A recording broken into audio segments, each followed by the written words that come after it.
बाबूजी सब पूछत रहे छी दादी माँ केहन रहती। हाँ जाने 1 साल के अहाँ के पापा रहे तहन दादी माँ खत्म भ गेल थी। पापा पापा पापा तक की कहै छै नन्हेटा 1 साल के रहे, बोलोगे ने। हाँ दादी माँ हाँ बड़ा सुंदर, बड़ा सुंदर हाँ रहती। बड़ा सुंदर, बड़ा बड़ा आँख रहे, हाँ अतीक कपार रहे, हाँ हाँ नाक रहन अतीक, अतीक नाक रहन। माने दादी माँ अहाँके यही अतेक अतेक केस रहे, हाँ केस हाँ एकदम कारिले है। हाँ सब हुनका में चमत्कार रहे, पढ़ल लिखल। हाँ ओहि जमाना के मैट्रिक पास रहथिन। दादी माँ खाना केहन बनब। खाना हाँ खाना तऽ की कहै छै एहन सुन्दर बनबथिन, हाँ देख पड़ोसन जरिमे।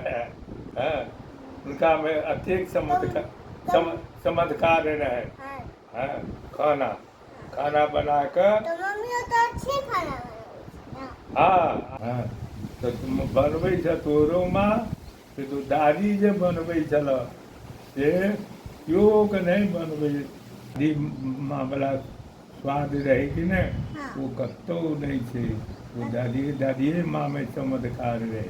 हाँ दादिये माँ चाहे चमत्कार रहे। चमत्कार। हाँ 5टा एखन 5 बेटा अछि कि ने, हाँ 5 बेटा हाँ केओ के राखक वास्ते नहीं है।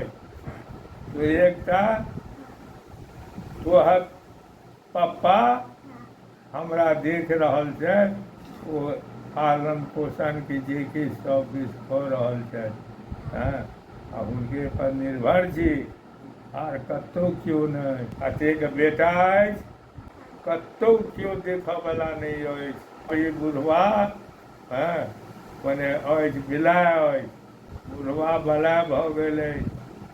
हाँ हम बीध के बता लेब। अहाँ के पापा हाँ मम्मी हमरा रखने छथि आ वएह पोषण पालन कऽ रहल छथि, देख रहल छथि। आर जते जे केओ अइ केओ करऽ वास्ते नहीं। हाँ अहाँके हाँ कोन बाबा कहै छी। बाबाजी। जी बाबा कखन मरि जाय। तो बाबाजी पप्पाजी कहै छथिन हमरा सबके अहाँ रखने छी। नहीं नहीं हम नहीं रखने छी, भगवान रखने छथिन। भगवान हाँ भगवान अहाँके भगवान छथि कि ने, हाँ वएह रखने छथिन। बाबाजी तो दादी माँ के आंखें पूरा याद है। तो पूरा नहीं याद रहती कहियो नहीं बिसरबै हुनका। हुनका तो नित्य प्रति नाम लैत रहै छनि। हाँ देवता नाम रहे। हाँ हुनका दादी माँ के आ देवते जगह हाँ सबके मिला कऽ दुनिया से चलि गेली। दुनिया से चलि गेल। हाँ चलि गेल। 1 साल के पापा रहथुन तखने दादी माँ चलि गेल। 1 साल के पापा रहथुन तखने दादी माँ हाँ चलि गेल। हाँ तैं पापाजी कहै छथिन बाबाजी भगवान होइत छै। हाँ